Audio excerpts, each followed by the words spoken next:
And so the vision of that is to inspire pride and excellence in all New Zealanders, like that being the North Star. How do you then start getting into that execution phase on implementing that and always sort of looking back at that as the key vision? Yeah, and it probably came down to three key areas for us. One is sort of leading teams to games, which is the essence of the organisation. The second key part for us is really how we connect and engage. And I think for us, that's both our sports, but it's also our community. And the last one is our legacy. And so always how we can keep enhancing our legacy, how we keep those stories alive, and how we keep inspiring generations through our education programs, or some of those other things are really important as well. Very happy to welcome Nicki Nicol. She's the Chief Executive Officer and Secretary General for the New Zealand Olympic Committee. Nicki, welcome to the podcast. Thanks, Sean. Lovely to be here. Not a problem at all. Really appreciate you coming on the pod. We did connect at Sport Next, and I'm always looking for new and interesting people in the world of sports business to come on the podcast. So it was good to finally lock in a time. I always start the podcast by asking people how they got their start in the world of sports business. What about yourself? How did you find your way into the world of sport? Yeah, well, I think like many people, it's a bit of luck and it's a little bit of good timing. So I had forged a commercial career working for multinationals for many years, and it was time to really head back to New Zealand. We've been living in Australia for the last 4 years, and from a family perspective, we just really wanted to be settled for high school. So we ended up in New Zealand, in Wellington, and using my commercial background, I sort of fell into New Zealand rugby. And so I came into New Zealand rugby as a CFO there 5 years, and from there that gave me the opportunity to come into the Olympic worlds. I mean, I don't want to go too quickly over this, but falling into an organisation like New Zealand Rugby, I mean, obviously you had an impressive corporate career. Was sport something you were looking at specifically, or were you looking at corporate? Was it just fortuitous, or was sport something you were looking to get into? Yeah, so I think particularly for me, sport's been a big part of my life. My husband, my children, very active in sport. And so it's something that I'd looked at. I'd been involved in governance. I was on the Surf Life Saving New Zealand board. So I'd always sort of been, I suppose, sport adjacent, but from a career perspective, never found the right timing. And then, fortuitously, as you say, timing was good. I'd had a gap year, so I'd sort of been sitting at home wondering what I was going to do. And then, as timing fell for me, the role at New Zealand Rugby came up, and that was sort of really good alignment of my background, but also then bringing the commercial lens into the sport environment. So at New Zealand Rugby, for those who know, and it's a global brand and well known across the world, you're in multiple roles there. Was that something you were trying to broaden your skill set, sort of being Chief Financial Officer, COO, Chief Transformational Officer, I should say, in that time there? Was that something you were trying to expand your skill set and sort of understand the world of sport a little bit better? Probably a little bit reverse, because my previous roles in international roles were all fairly broad and, I suppose, commercial leadership. So when the CFO role came up at rugby, it was a bit narrower. And I think once I got in there was the opportunity to then, broaden the portfolio and take on some other areas of responsibility. So again, getting involved and, getting your hands dirty and then, seeing the opportunities. And that's what shaped those other roles. So 5 years at New Zealand Rugby, and in 2022 you came across to the New Zealand Olympic Committee. So the world rugby scene and the Olympic scene is vastly different. What are some of the differences and the similarities in, I guess, moving to a new role in effectively a new sports landscape? Yeah, so some of the differences are, I think, the breadth of sport. So rugby is our most professional, well-funded sport in the country. Its turnovers are sort of close to 300 million. So it is sort of far and away in New Zealand terms, the number one sport from a commercial perspective and professional, as in paying players and athletes. I now look after, we support about 50 sports across New Zealand, and, going into games time, maybe 20 or 30 sports that we can have participating in an Olympic Games or a Commonwealth Games. And for us, when you look at the diversity of those sports, we do have some really small sports, very limited funding or no funding, right through to rugby sevens, which is sort of at the higher end. So I think for me, that's the biggest difference, is you're working in a much different environment with, your key stakeholders, our member sports. And the thing is, as an Olympic committee, you are, managing and working with stakeholders. You're not running the sports underneath. You're working with New Zealand archery and New Zealand athletics and New Zealand basketball and the like. How is that different in that you're, lots of stakeholder management and you're trying to support them, but you're not actually running each program? Yeah, and if we think about the Olympic cycle, every 4 years we're building to a pinnacle event, whether it's summer or winter Olympics. And for us, it's a really integrated system in New Zealand. We don't have the resources of some of the bigger countries, so we've got to work really smartly. So we have ourselves, we have High Performance Sport New Zealand, which is a government funding agency, and we have the member sports. And so for us, we're all working collaboratively together to get to, that day once every 4 years to help the athlete do the very best they can to, make New Zealand proud, make them proud, and do the results that we all are looking for. So we have to work all across that supply chain. That's pretty fundamental. And so for us, partnering with both high performance sport and with our member sports is critical. And so for you, I mean, you've recently just come out of a strategy cycle and released your strategy for 2025, 2028. What was that process like? Is that something that is kicked off post every Olympics, or what was that process like? Can you take us sort of a bit behind the curtain on that? Yeah, so it was the first strategy refresh that I'd been through in the new role, sort of 3 years in. And in an Olympic world, they tend to go in 4-year cycles. This one was quite interesting because we sort of have a look further ahead, 8 years, being Brisbane, our kind of the closest we'll get to a home games in a long time. So we're really conscious having an Olympics, well, Los Angeles on the one side of the Pacific and then Brisbane the other side of the Pacific is a really important window for us as an Olympic committee and what it might mean. And so that was really the context that was really, framing up what we wanted to achieve and, what our goals were over the next quadrennial. And so the strategy, it was a really good process. We started with our members, we got feedback from our sports, and then really with the board and my leadership team, we spent, a little bit of time just trying to really drill in about, well, where do we really create value? Where is, the sweet spot that we should be playing in as part of this integrated system? And then trying to make sure that we're preserving the real equity that is the essence of the Olympic team. And so that's sort of where we landed with the pillars and the enablers that we came up with. And so the vision of that is to inspire pride and excellence in all New Zealanders,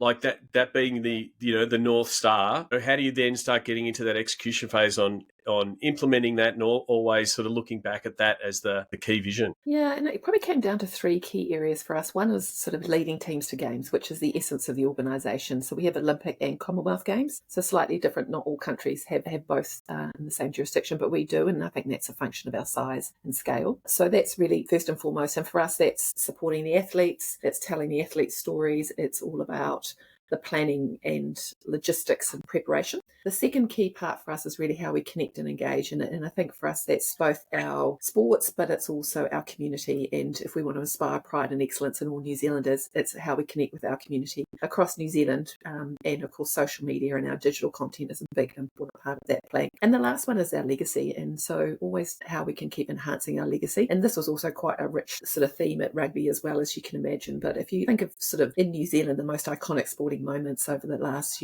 50, 60 years, a lot of them have involved Olympic or Commonwealth Games. And so for us, how we keep those stories alive and how we keep inspiring generations through our education programs or some of those other things are really important as well. And another part that really came through in the strategy is, I guess, the connection of your strategy to New Zealand culture and the Maori framework in your decision-making process. And you've now been in 2 organisations that are really embedded in that.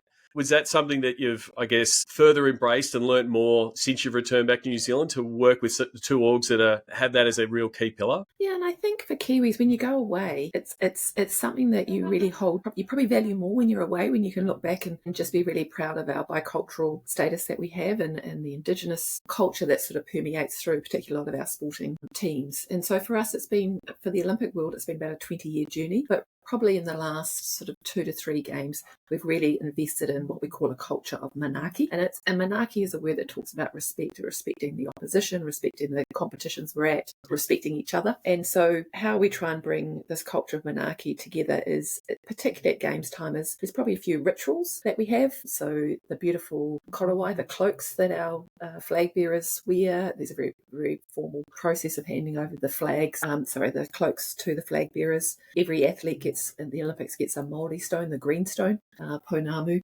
that they are inducted into the team with. And so some of those rituals have helped us really kind of create a real sense of connection. Because if you think when we only have a very short window at games time to bring the team together. There's only 20, say there's 23 sports I think we had in Paris. And so suddenly you're trying to bring 200 athletes together and make them feel like they're one team when they're used to having a gymnastics team or a athletics team or a hockey team and so forth. And so what we've found is these rituals really grounded in Te Ao Māori have helped really bring that culture together. And so we have a haka that's been gifted to us that is ours for the team and all the team learn it. And so as every athlete is welcomed, they're huckered into the village and things like that, which I think is for us something that we're really proud of. And certainly from an engagement perspective from our fans is something that has resonated amazingly as well. And is it also something that I guess helps present New Zealand on the global stage? And that's what, the Olympics gives you, to give you that point of difference, to tell those stories, to tell more about, your culture and sort of let people lean in, especially obviously New Zealanders, but but also internationally to have people learn a little bit more. Yeah, and so I think in this organisation we're passionate about sport, but we're also passionate about New Zealand. And I think just back to Paris, we took with us a kapa haka group, so a Māori dance group, and they were involved in a lot of activities. We have a New Zealand house, which is a big area where people can come and celebrate and watch New Zealand athletes on New Zealand television feed.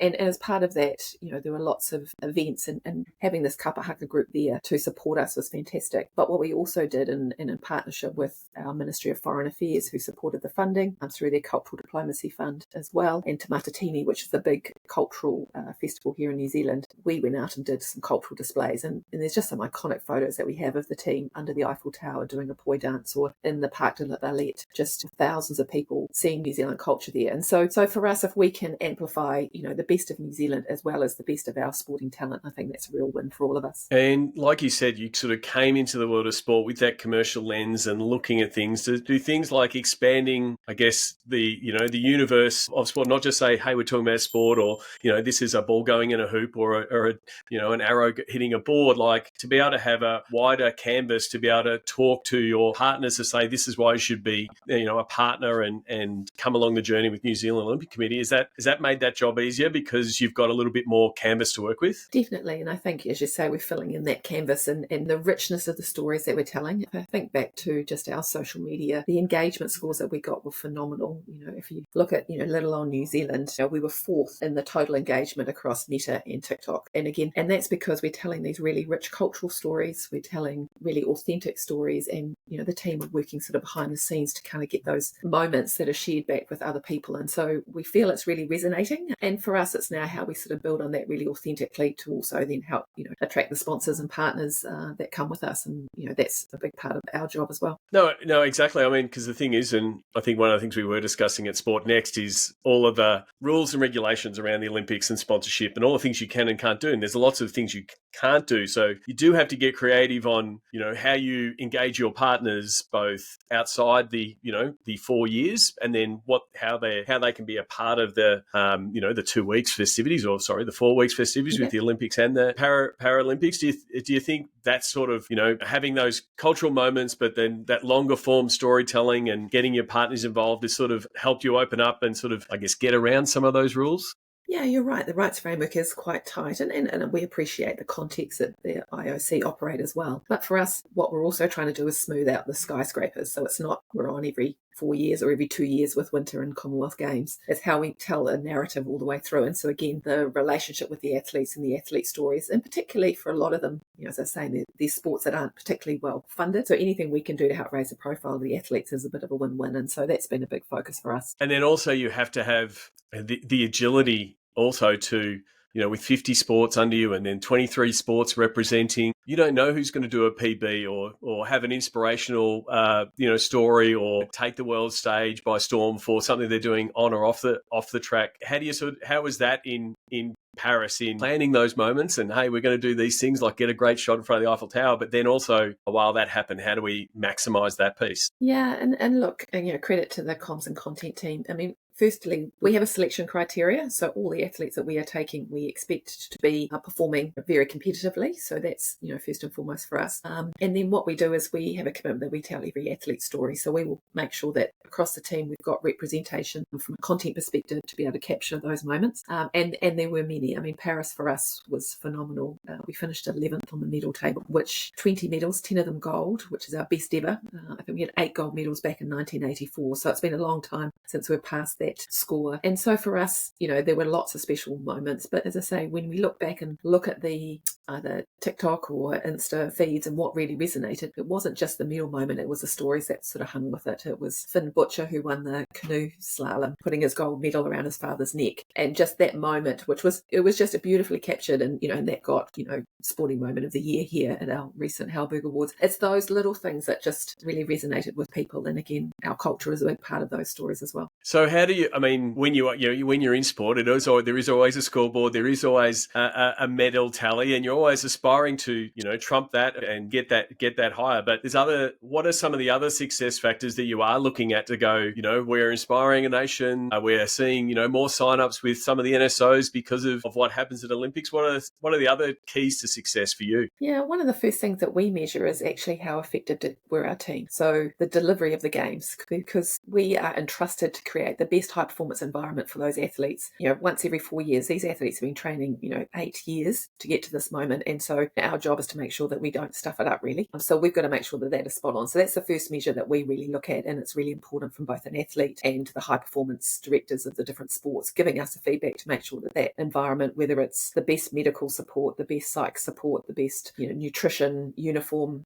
cultural, all of that stuff has to be world class. And so that's kind of a big part of what we pride ourselves on and measure. From a sports system perspective, it's really around the sustainability. That's a big focus for us at the moment, and we know how tight it is. Our government, it's a really difficult environment. Everyone's trying to sort of pull in, and so we all are trying to work harder with the same or slightly less resource. And so I think that's the other big part for us, is around how we can support each other to be the most sustainable we can. And for us, the Olympic rings has, I suppose, commercial value. And so what we're trying to do is leverage that to be able to support the sector as well, because we can't get to the games and not have the athletes there ready to go. So we're all in it together. Absolutely, and that becomes part of the, like you said, that angle commercially to partners to say, we need you to support your community.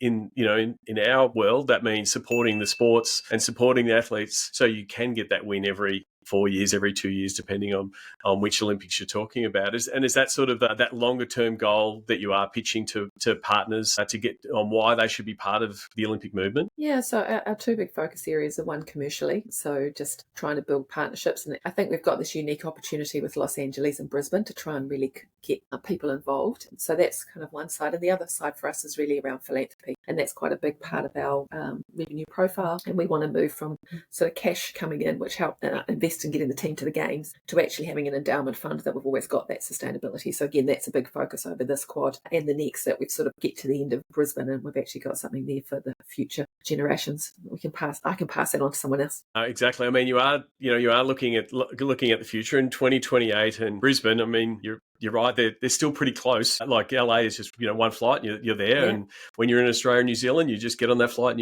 you're there. But those two next Summer Olympics, at least, how are the plans coming along for that? And then that longer term piece of Brisbane being effectively in your backyard and being close and being same and similar time zone. What sort of opportunities do those two next Olympics offer? Yeah, and I think for us, and this is where it does play quite nicely with our partnership with government and New Zealand Inc., and again, bringing a commercial side to it as well. Those are both really important markets. Both the North America and Australia are really important markets for us as a New Zealand entity first, but also as a sporting entity. And so for us, trying to leverage what that means, we're looking in Los Angeles to partner with Culver City, which is a city probably about 10 miles in from Venice Beach, for those sort of just north of the airport, quite central, given how dispersed all the locations and venues will be in LA. And so for us, the New Zealand House has always been a really successful concept. We had 20,000 people through the New Zealand House in Paris, of which half of them were non-New Zealanders. So I think that kind of shows that monarchy, that hospitality that we do put on. And for us, it's a free offering. And so we kind of want to be a bit more ambitious in LA, and with a partnership with Culver City, they have a beautiful town plaza that we really want to take over and turn that into a way to showcase New Zealand's culture and do some of the things we talked about with our kapa haka groups or partnering with their community. And for us,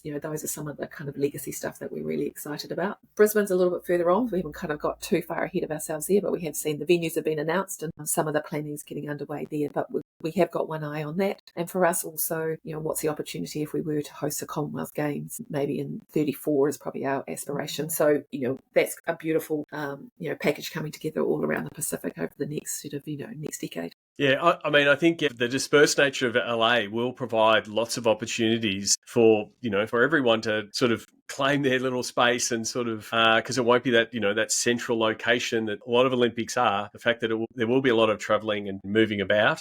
and we'll provide some of those opportunities, activation-wise and the like, to showcase what you can do. So what were some of the, sort of going back to Paris, like what were some of the key wins for you, other than, not to diminish the tremendous gold medal tally? What were some of the key wins from your point of view? Yeah, well, I think we reflect on Paris sort of being really successful on the field, but also off the field. And we've talked a lot about on the field, but but still a couple of ones I will call out. Dame Lisa Carrington winning her 8th gold medal, 9th medal overall was just phenomenal. 3 gold medals in her canoe racing. Dame Lydia Ko, getting her bronze, silver, and then getting the gold. A very special day. So there are a couple of big ones there.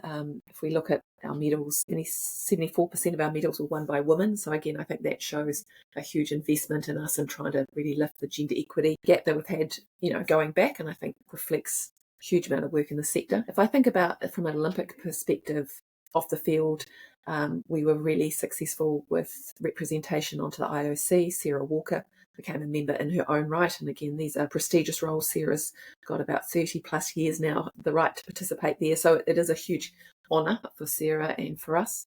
And Marcus Daniel was elected with Jess Fox as two of the athlete representatives on the Athletes Commission. So that was good, because it means we get to be part of shaping sport with a front row seat there. And then the New Zealand House for us was just hugely successful. As I said, 20,000 people through a very small couple of courtyards at the back of the Champs-Élysées Marriott Hotel. But for us, that's where friends and family can come and celebrate and spend time with athletes and team, with other Kiwis, with other people who want to support Kiwis. And for us, showcasing that culture of monarchy with our guests is something that's really important. And while the games are happening and, you're in Paris and you're activating New Zealand House, there's obviously, everyone back home tuning in, cheering on. How do you connect and stay connected with the, home base, whether it be, viewing parties, broadcast? How do you, I guess, connect the country? A lot of it is through the TV and through social, but is there ways to do it back home? Yeah, so we've tried a number of different things, and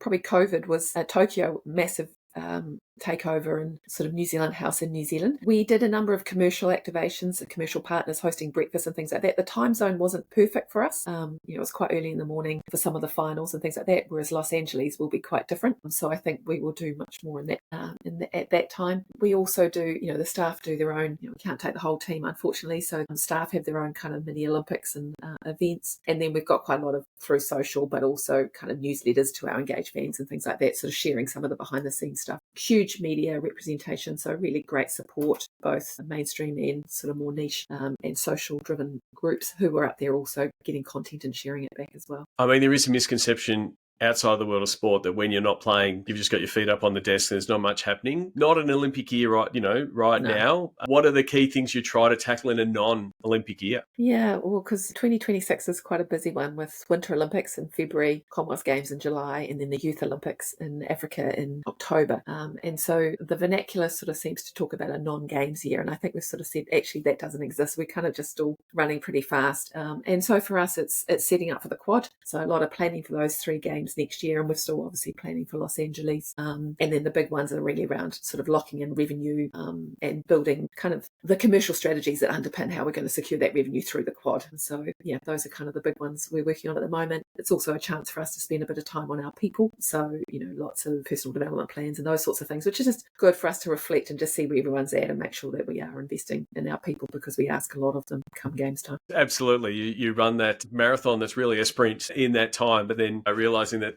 there's other parts of the calendar that you want to develop people. And there's also, again, tackling that misconception with partners to think, we can only be engaged during these tournament periods, during these major events. And so they, it's not even in their thinking that I should be thinking about the Olympics now and doing the appropriate planning. Yeah, and our digital channels are pretty critical for that. And so, there's a lot of content domestically. If you think of national championships and other events and things like that, we also run events to create content. So 1 year to go, we'll be having a big event before the Commonwealth Games. So that is a lot of getting ready as well, so we don't have that big spike. We're always sort of keeping a base level of engagement. So yeah, you're absolutely right. Absolutely. And like you said, there's athletes out there training right now for LA, for Brisbane, and you can start pulling some of those threads of those stories, so they're not complete unknowns when they're on the world stage. Absolutely. A lot to look forward to with all of those games next year, and then obviously 28 and onward. What excites you about the future for New Zealand Olympic Committee? I think for me, it's just the pleasure and joy you get from seeing the athletes. They're just phenomenal people. I think they represent the very best of New Zealand, and so anything we can do to support them on that journey is just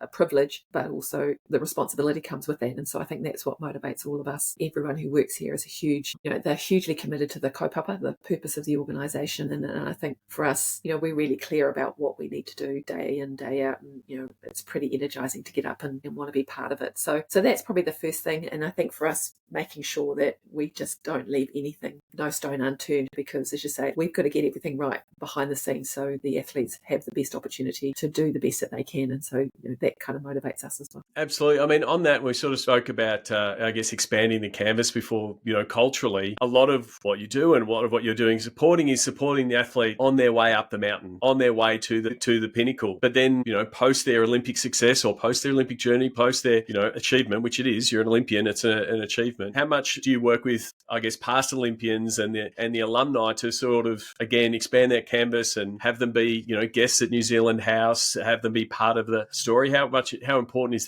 that for you as well? Yeah, well, there's sort of two lenses to it. One is how we can use the athletes to commercialise. So, we have functions and we bring the athletes along. We pay the athletes to come and support us and just tell their story. So they're authentic and they're fantastic. And for some of our philanthropists, these are behind the scenes, wonderful experiences with, great ambassadors for New Zealand. So that's kind of a big part of it. But the other part is the work that we do with our athletes as part of the transition. We have two really great programs. One is our schools ambassador program. So the Olympians can go into schools and tell their stories. And so, they get to build their confidence in public speaking and something that they know very well. So it's very easy, but, how they engage with the community. And we've been very successful in transitioning a number of athletes into that. And then we've run a women's leadership program. What we really noticed a number of years ago was we didn't have the pipeline of women coming into governance roles and things like that into the sporting sector. So we've run a number of women's leadership programs. We call it Wahine Toa, which is woman leader.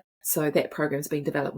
We've just actually over the weekend run our 5th cohort. And again, we're just seeing remarkable results of how those women keep engaged back in the sector. And we see them pop up on, football boards or athletics boards, tennis boards, governance groups, integrity commissions, all those sorts of things. And so for us, it's just a way to keep the people connected with the sports sector. And, these are, as you say, great ambassadors that we want to keep connected with. But it's also like, been lucky enough to speak a lot of athletes that have transitioned out of being an athlete to, their second career. And sometimes they don't realise the skills and the discipline that they had and learned as an athlete is just as applicable in the business world. So it is good to, help them, realise that, but then also get the added benefit of keeping him in the sport and solving a problems. Sounds like a terrific program. Yeah, you're right. There's so many transferable skills and it's just articulating that in sort of in a different language. Well, Nicki, I really do appreciate you taking the time for the podcast. I want to get to the Sports Geek closing 5. Yeah. Do you remember the first sports event you ever attended? Look, I used to walk along to the local rugby ground every weekend. I'd just walk along myself and watch whatever the game was playing down there. But if I think back to one of the first major events I went to, showing my age now, 1992 though, the Cricket World Cup, which was co-shared between Australia and New Zealand, and with my dad, who I spent a lot of time going to sporting events with. Yeah, we were there for the Aussie-New Zealand round-robin game where we won, so I remember that one quite well. Yes, I remember that tournament quite well as well. You would have been to a lot of different sports events, and the food offerings at sports has changed over time. Do you have a favourite food memory or a go-to food at a sports event? Well, being a Kiwi, I will go with the pie, just classic. Yep. With sauce. With sauce, it is an easy go-to, and it has been nominated often. So you're not alone there. Working in global sport, you never know when something's going to drop. What's the first app you open in the morning? I'm going to go with Wordle, New York Times. So probably not the answer you're looking for. No, that's fine. I'm a very good comms director who will have something on. I'll have a WhatsApp if there's something I've missed. How's your Wordle streak going? What's the current streak at? Oh, it was 2 this morning. That was a goodie. Well done. Is there someone that you follow there might be someone you follow on social media or an author or someone like that you follow that the podcast listeners should give a follow to? and why? Well, I hope they all now pick up the New Zealand team, which is great. So that would be awesome. But there's a fabulous women's rugby sevens player, Sheree Kaka, Kaka, and she was with the team that won in Tokyo. She was injured and couldn't go to Paris, but she has a beautiful style, and I think she brings a lot of joy just telling kind of fairly authentic New Zealand stories around sport. And so follow Sheree. She's great. Absolutely. We'll put a link in the show notes.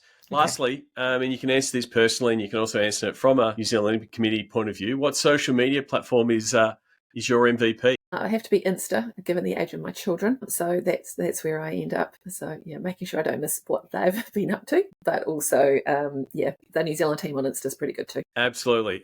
Well, Nicki, thank you very much for coming on the podcast. I always ask listeners to at least reach out, say thank you if they've listened. What is the best platform for them to reach out and say thank you to you on? Look, LinkedIn's good. Getting the Nicki Nicol spelled correctly is probably the hardest part. But Nicki@olympic.org.nz is probably easier as well on email. No, not a problem. We'll put a link to your LinkedIn. Really appreciate you coming on the podcast. Hopefully we can connect in person like we did at Sport Next sometime soon. Thanks a lot. Great. Thanks, Sean. Thanks for the opportunity. Take care.